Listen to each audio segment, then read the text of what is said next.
good morning, or afternoon, or possibly night. I'm Corcanum of Factually Fictitious, and today I'm here to talk to you about something near and dear to my heavy burden of a heart. This is my spoiler review for Howl's Moving Castle. Now, the only reason the 5 people watching my channel do it is because I've badgered friends I met through Ghibli films into watching the channel. So I'll assume you've already seen the Ghibli film. I'm here to talk about the book today. A lot of people who are fans of the book are pretty hostile about the movie, because it changed a lot. The basic setting is sort of there, along with the premise, but a lot has been changed, and it goes in a radically different direction.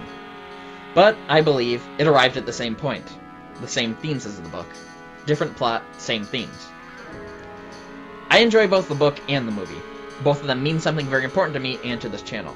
So, let's get into it. Sophie is the oldest of 3 sisters. Their father has died, and, together with their stepmother, they run a hat shop. Their world has a superstition that the eldest child is destined for failure. Her stepmother sets up one sister as an apprentice to a baker, and the other as the apprentice to a wizard, leaving the shop to Sophie. Howl is a wizard with an enchanted castle that moves about the countryside and a magical door which can open to a number of different preset locations, using doors Howl already has located there. Howl is being pursued by the Witch of the Waste, who curses Sophie after she crosses paths with Howl. Sophie is turned into an old woman, so she leaves home and takes shelter in the castle. She becomes the cleaning lady and quickly imposes her will on Howl's home. Still in my house. My house. You really think this is still your house? Howl has also had a curse placed on him by the witch, which he is running away from. Howl's friend, a wizard named Solomon, has gone missing, as has a foreign prince, resulting in the war. The world is positively falling apart. Howl is running from the witch, the war, and the women which he has had romantic affairs with.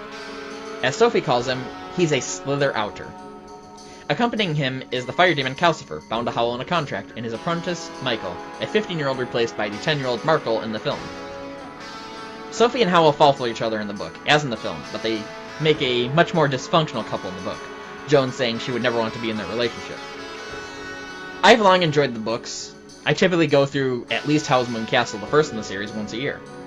I accept the differences between the book and the movie. I don't need the stories to be the same, though I understand and respect the people who simply can't stand objects of their affection being changed so radically.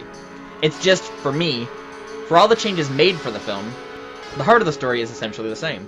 Sophie has 2 sisters in the book, not one. The other girl is that girl Martha mentioned in the beginning of the film. Did you hear what happened to that girl Martha from South Haven? They say Howl tore her heart out. The year is not apparent in the book, but it is post-Renaissance and pre-Industrial Revolution, so the technology is more advanced in the film. The Witch of the Waste does not become one of the good guys, and the Scarecrow, Heen, and Solomon are very different in the book. Howl's old teacher is actually a woman named Mrs. Tentstemmen, and the wizard Solomon was a student of hers, along with Howl. The Scarecrow and the dog are actually made from Solomon and the neighbor kingdom's prince. It makes more sense in context. Basically, the Witch of the Waste is trying to make a man by taking the best parts, and the world is left with a scarecrow and a magic dog that turns back and forth from a man into different breeds of dog, along with some other magical objects like skulls. And she wants Howl's heart to complete this man. The books are appropriate for preteens and older. They're accessible for children as young as 10, but not dull for adults. Accessible and enjoyable for pretty much all ages. Howl, I think, is something other authors should strive for. It's set in the land of Ingri, where there is magic. The world is delightfully crafted. And a major bonus for a fantasy story about witches and wizards, this book wasn't written by a cruel, heartless bigot leveraging her immense platform and privilege to demonize transgender people. Diana Wynne Jones was rather witty, and we are blessed with that to full effect in this book. There's a war going on in the story, but it's not as much at the front of things as it is in the film. The novel uses fairy tale/fantasy tropes to question and toy with power structures and societal expectations, and to turn them on their head. This was something Jones was rather fond of and experienced with, as seen in The Rough Guide to Fantasyland and the Dirkholm duology. Side note, it is conceivable that Howl is set in the same world as Dirkholm, over 40 years before. This is also a story with wizards involving a wizard from presumably our world, which is the same as Howl in the book. The door in the movie that he takes to battlefields?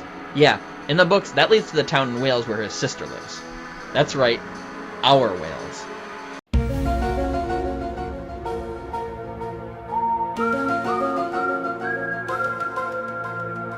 The book is followed by 2 sequels, each with different characters in different countries, but Sophie, Howl, and Calcifer do make appearances. I made a mistake and accidentally read the 3rd one second. The sequels are Castle in the Air, which adapts stories from 1001 Nights and features a carpet merchant named Adula in Zanzib to the south of Ingri, and House of Many Ways, featuring a young woman named Charmaine who is house-sitting a magic home in the kingdom of High Norland to the north of Ingrid. I don't think this book is as good as the other two, but it's still quite good. The Ghibli film is an adaptation of the theme more than the plot. Like translating dialogue or lyrics, you stay true to the spirit, not the words. And I think that really makes the movie an adaptation filmmakers should strive towards. An adaptation is adaptation, not translation. Translation would just be writing the story of the book but putting it on film. Films and books have many differences to be considered. Their story structures simply do not work in each other's format. When this is done, we're left with a terrible movie which no one enjoys. But I don't want to crap on bad movies today. Only on that rolling monster. She had some lovely movies made based on her books, too. Really improved on her work. A lot needed to be changed by people who had more talent and less malice than her. This is unlike House and Wynne Castle, where the books are lovely on their own. And, again, they're books by an author who didn't go on to incite a mob of right-wing bigots. The movie is from a post-9/11 world and is made by a Japanese artist in Japan. The novel uses fairy tale/fantasy tropes to question and toy with power structures. The movie uses fantasy tropes and anime tropes, with heavy Ghibliism and Miyazakiism, and it goes after power structures, societal expectations, and the message society is given. Emphasis is increased on the war in the movie. It's an anti-war film, Miyazaki's way of processing and communicating his thoughts and condemnation of the Second Gulf War. In the process, putting propaganda and militarism behind the message of the book. We should question power structures and societal expectations. That includes gender roles, interpersonal relationships, and now the media and government. And this makes the Ghibli film a worthy addition to the world of the books, despite all the differences. The heart of the film is born of the book. If you enjoy what the movie was, you'll be sure to enjoy the books as well. I'd give House and Wynne Castle 9 stars out of 10. Almost perfect, but I'm hesitant to give anything a 10. To be Marianne with a grew, a goth with a scrum of Johnny Bach. To be Marianne with a grew, a goth with a scrum of Johnny Bach. Sosban Bach and Boreal